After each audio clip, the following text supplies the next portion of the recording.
So I've been filming with the a6400 for about a week now, and what it's really got me to think about is all of the new features that Sony has been packing into their cameras. I mean, this is an entry-level camera right here, and they're packing in some really pro-level features that I wouldn't have expected in a below $1,000 body.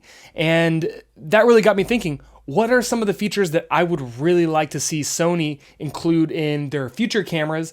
And more importantly, what are some of the features that I would like to see them introduce to some of their cameras that would be as simple as just doing a firmware update? So that's what this episode is going to be about. But I also want to hear from you guys. If I'm not going to list a few of the features that you're thinking of, leave a comment down below. Let me know what are some of the features that you'd like to see Sony focus on in the near future.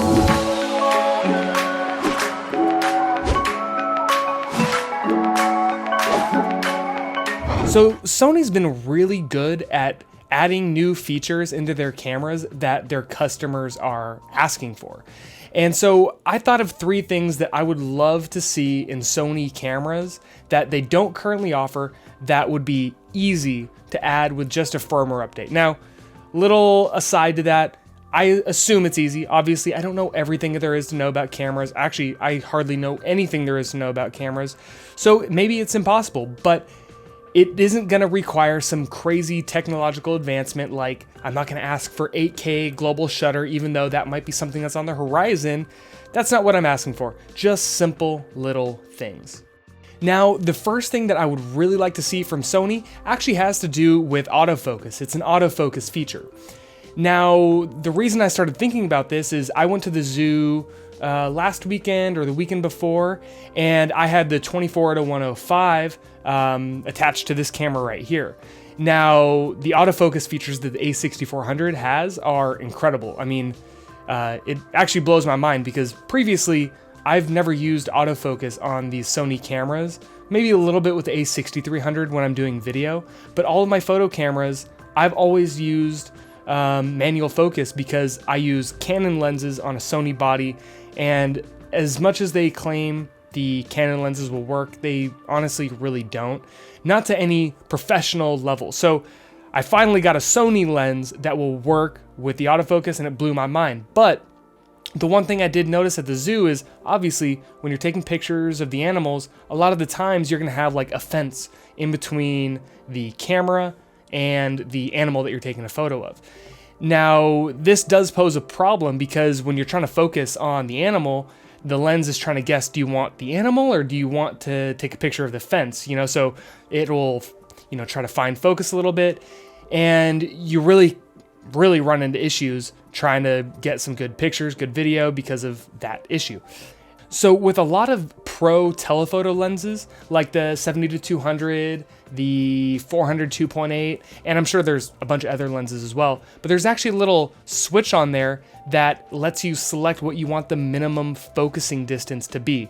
Now, you might be thinking, why would you want to limit the capacity of the focusing distance of your camera? And it's for situations exactly like this, where you have a fence in front of you. Pretend your lens can focus 3 feet in front of the front element, and there's a fence 4 feet in front of you. The lens is gonna maybe try to focus on that fence just because that's the closest thing it sees.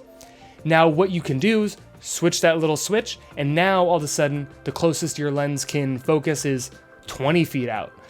So I think that's something.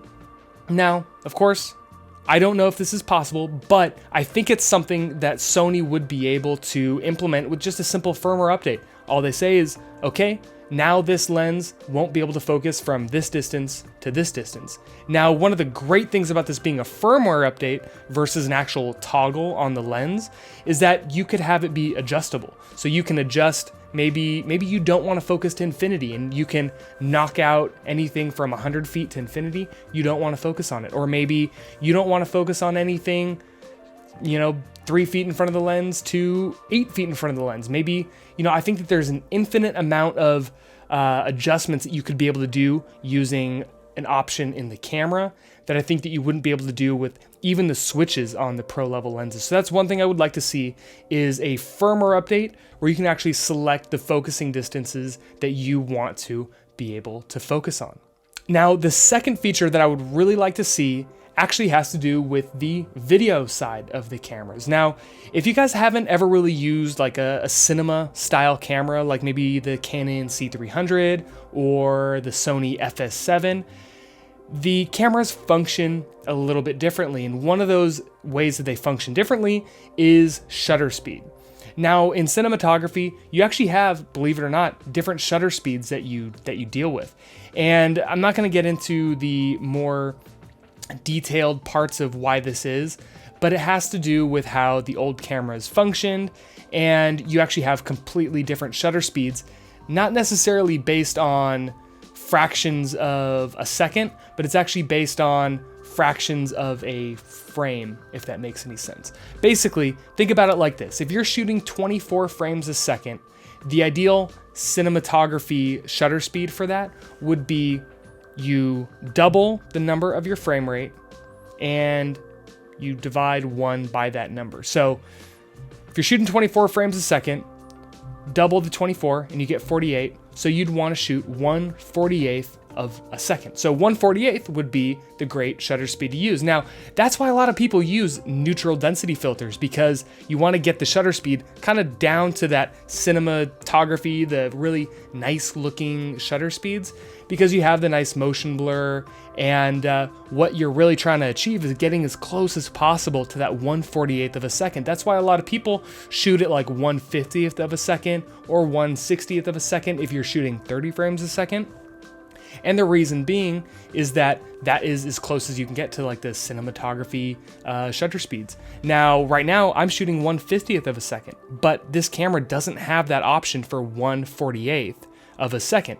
Now, correct me if I'm wrong, but I feel like that would be something that'd be pretty simple for Sony to just put a little addition into their cameras. Maybe you have like a little cinema mode, or maybe it's just a standard feature on the video mode. Now, what I really think that this would be beneficial for is two things.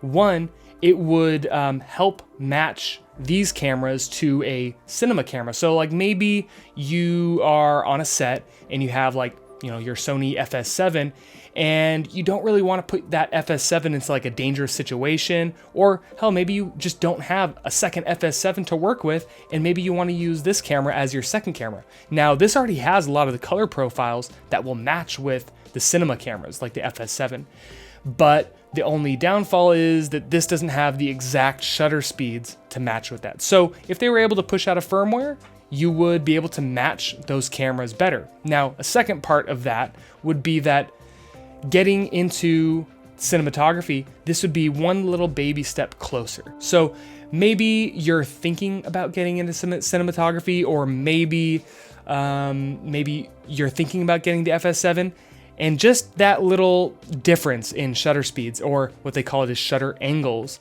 In shutter angles, maybe that kind of throws you off a little bit, and maybe you think, nah, this camera's fine. But maybe if Sony included these new cinema shutter speeds, that would at least kind of get people on the same level with their cinematography line. Now, with that being said, a lot of the DSLRs are kind of moving in the direction of those cinema cameras. Now, of course, they're never going to be as good as the cinema cameras, and one of those reasons is that Sony and Canon, they really try to protect those cinema lines. Now, Sony, maybe not as much as Canon. Canon is really defensive about those. Like, they won't even put log profiles on a lot of their DSLRs, and I think it's specifically so it doesn't encroach on their more expensive cinema cameras. Now, Sony, on the other hand, they don't seem to really care as much, so I think that it wouldn't be too much of a stretch to think that Sony may in the future be able to put something like that in their cameras, a cinema shutter speed or cinema shutter angles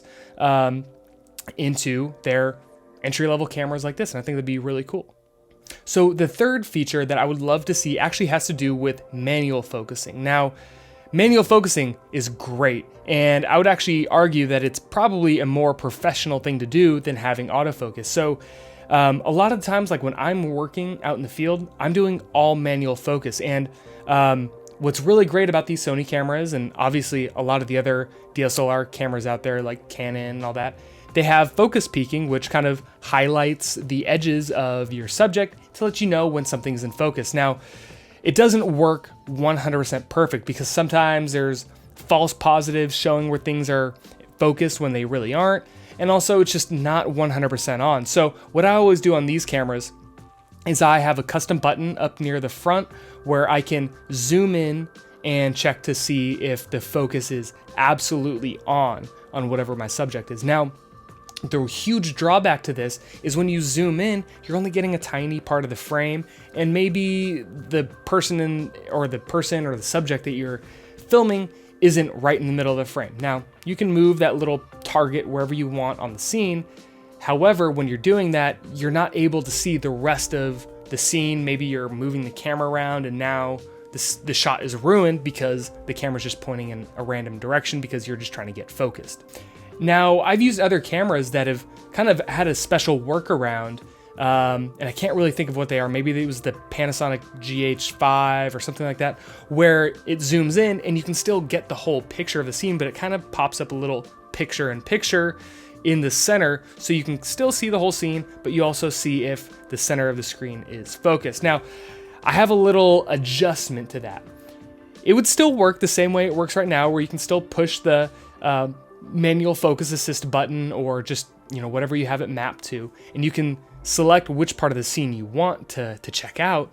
But what it would do is pop up a picture-in-picture, maybe in the corner or a selectable corner wherever you need it to be, and it would be zoomed in, and you could just keep that up in the top of your screen, because it would just be another tool like the histogram or the audio level meters, and you could just have it up there and make sure that whatever the little box is pointed at is in focus. Now, this would be huge for me because a lot of the stuff I do can be like interviews, and in the interviews, the subjects are maybe moving forward in their seat, shifting around, and the focus might get off just slightly, and when you have to hit the camera, it might shake it. It's just not a situation that you really want to have to deal with. So being able to have that and constantly have a little picture-in-picture showing if whatever you are interested in is focused, that would be a great feature to add. And once again, I think it'd be fairly easy for Sony to implement. So if you can think of something that I didn't mention, because obviously I didn't mention that many things, let me know down below. What are some features that you'd love to see Sony add that they don't currently offer? Or hell, maybe even Canon or Nikon. What are some of the features that you'd like to see in cameras in the near future that you think that would benefit a lot of creators out there? If you guys like this video, let me know down below. Do you think these ideas were good? Do you think they're stupid? And obviously, let me know what you think. If you can, like the video, subscribe if you'd like to see more, because I have more videos. Finally, my dog is behaving a little bit more and I can get some videos made just like this. So thank you guys for watching the entire video, and I will see you on the next one.